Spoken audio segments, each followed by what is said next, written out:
Favourite serials இனி டிவிக்கு முன்பே சன் நெக்ஸ்ட் ஆப்ல ஜாலியா எல்லாருக்கும் முன்னாடியே பாருங்க. இப்பவே சன் நெக்ஸ்ட் ஆப்பை டவுன்லோட் பண்ணி சப்ஸ்கிரைப் பண்ணுங்க.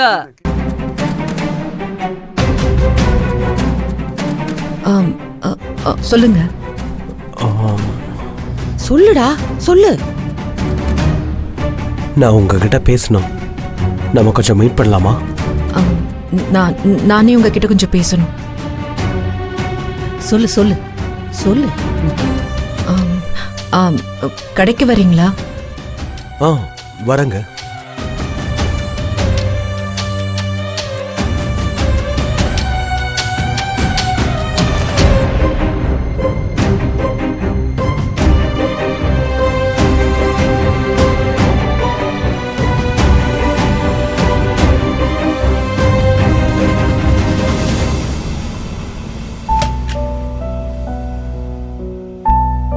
பத்மா, அவரு இப்போ கடைக்கு வருவாரு. அவருனா எவருமா? ஓ, அவரு. சரி சரி. ஆமா, இப்ப நான் என்ன வெளியில போணுமா? போக கூடாதுன்னு சொல்ல வந்தேன். நீ பாட்டுக்கு அவரு வந்ததும் நான் நூல் வாங்க போறேன்னு வெளியில இருந்து ஆள் அனுப்பி கேவலமான வேலையெல்லாம் பார்க்காத. நாங்க எதுவும் ரகசியம் எல்லாம் பேச போறதில்ல. அதனால நீயும் இருக்கலாம்.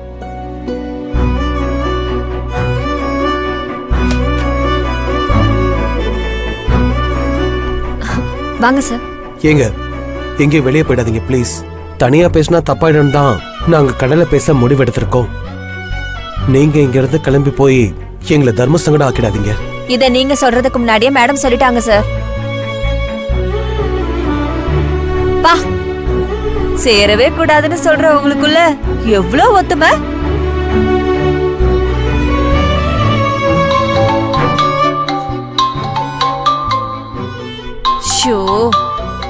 இந்த நேரம் தான் முக்கியமான போன் வரணுமா?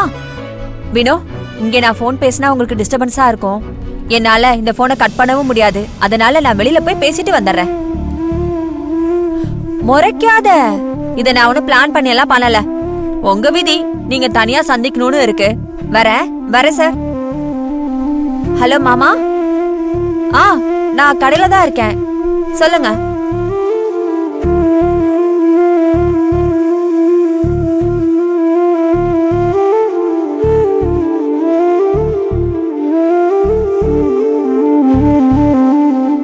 நீங்க டீ ஏதாச்சும் குடிக்கிறீங்களா? இல்ல, இருக்கட்டும்.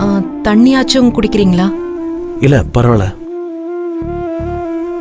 சரி, என்ன விஷயம்னு சொல்லுங்க. கிரிஷ் வீட்டுக்கு வந்திருந்தாரு. என்னையும் ரம்யாவையும் எப்படியா சேர்த்து வைங்க. நான் ரம்யாவை நல்லபடியா பார்த்துப்பேன். அவ இல்லாம என்னால இருக்க முடியாதுன்னு சொல்றாரு. இத உங்ககிட்ட சொல்றதுக்கு அவருக்கு பயங்கரத்தை தாண்டி உங்க முகத்தை பாக்குறதுக்கு சங்கடப்படுறாப்ல. அதான் என்ன சொல்ல சொன்னாரு.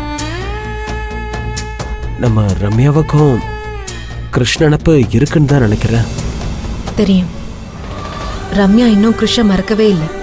மறக்கவும் முடியாதுன்னு எனக்கு தெரியும். ஆனா அவங்க குடும்பம் தான் சரியில்லையே. அவங்க என்ன வர வேண்டாம்னு சொன்னப்ப கூட எனக்கு அவங்க மேல கோவம் இல்லை. ரம்யா நிச்சயம் நல்லபடியா நடந்தா போதும் தான் நான் அப்ப நினைச்சேன். ஆனா அங்க வந்ததுக்கு அப்புறம் தான் தெரியுது, நான் வரலனா அவங்களுக்கு ரம்யாவை ஏத்துக்க விருப்பம் இல்லைன்னு. அப்படி ஒரு குடும்பத்துல எப்படிங்க எங்க பொண்ணு கொண்டு போய் கொடுக்கறது? அத்தை இதுக்கு இப்ப சம்மதம் சொல்லுவாங்க. பையன் நல்லவன் தான், நான் இல்லைன்னு சொல்லல. ஆனா அது மட்டும் ஒரு கல்யாணத்துக்கு போதாதல்ல. குடும்பத்துல இருக்கிறவங்களும் நல்லவங்களா இருக்கணும். இப்போ என்ன பண்ணலாங்க? அவன் ரம்யாவுக்காக வீட்டு விட்டு கூட தனியா வரன்னு சொல்றான். உங்க விருப்பம் என்னங்க? எனக்கு இதுல விருப்பம் இல்ல. ஒரு குடும்பத்தை தனியா பிரிச்சு என் பொண்ணு வாழறதுல விருப்பம் இல்ல. அவரோட குடும்பம் தப்பா இருந்தா என்னங்க? பையன் நல்லா படிச்சிருக்காரு, நம்ம பொண்ணும் நல்லா படிச்சிருக்கு. தனியா போய் நல்லா வாழட்டுமே. அது தப்புங்க. ஒரு பொண்ணு புகுந்த வீட்டை வாழ வச்சாங்கிற பேரு தான் இருக்கணும். குடும்பத்தை பிரிச்சாங்கிற பேரு என்னைக்குமே இருக்க கூடாது. பசங்க ஆசையை விட பெரியவங்க சம்மதம் ரொம்ப முக்கியங்க. புரியலன்னா அவங்களுக்கு புரிய வைக்கணும். உங்ககிட்ட பேசி உங்க மனச அவருக்கு ஆதரவா மாத்தினார்ல, அதே மாதிரி அவர் அப்பா அம்மா மனசை அவர் மாத்துட்டோம். என்ன இதுல என் பொண்ணு வாழ்க்கையும் சம்பந்தப்பட்டு இருக்கிறதால நாம வேணா அவங்க கிட்ட திரும்ப ஒரு வாட்டி பேசி பார்க்கலாம். என்னங்க, அவங்க அவ்வளவு கீழ்த்தனமா நடந்துக்கிட்டதுக்கு அப்புறமும் எப்படி அவங்க முகத்தை பார்த்து பேச முடியுங்க?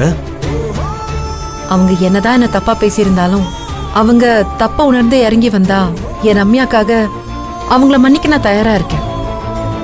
எனக்கு எந்த கோவத்தையும் உள்ள வச்சுக்க தெரியாதுங்க. யாராச்சும் ஒருத்தர் விட்டு கொடுத்து போறதுல எந்த தப்பும் இல்லையே. அதனால யாருமே கெட்டு போறதும் இல்லை. எல்லாரும் நல்லா இருக்கலாம். எனக்கு இப்பவும் கிருஷ் ரம்யா ஒண்ணு சேர்றதுல எனக்கு எந்த பிரச்சனையும் இல்லைங்க. அவங்க விருப்பத்தை நான் பிரிக்கணும்னு நினைக்கல. எது நடந்தாலும் அது பெரியவங்க சம்மதத்தோட நடக்கணும். அதுல நான் உறுதியா இருக்கேங்க. இது போதும்.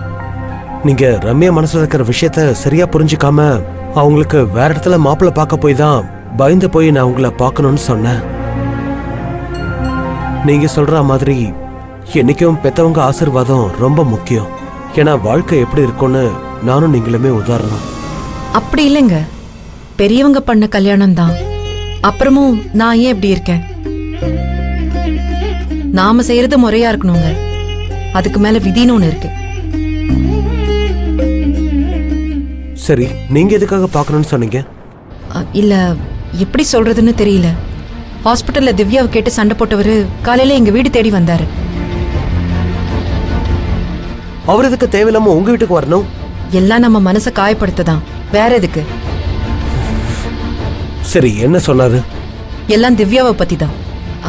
அவளுக்கு ஏற்கனவே அம்மா இருக்காங்க, நீங்க அம்மா ஆக முடியாதுன்னு சொன்னாரு. என்னைக்குமே ஏன் மக தான் திவ்யாவுக்கு அம்மான்னு சொன்னாரு. சட்டப்படி திவ்யாவை பிரிச்சு கூட்டிட்டு போறேன்னு சொன்னாரு. குழந்தைய உங்க கிட்ட இருந்து பிரிக்காம ஊரை விட்டு போக மாட்டேன்னு சொன்னாரு.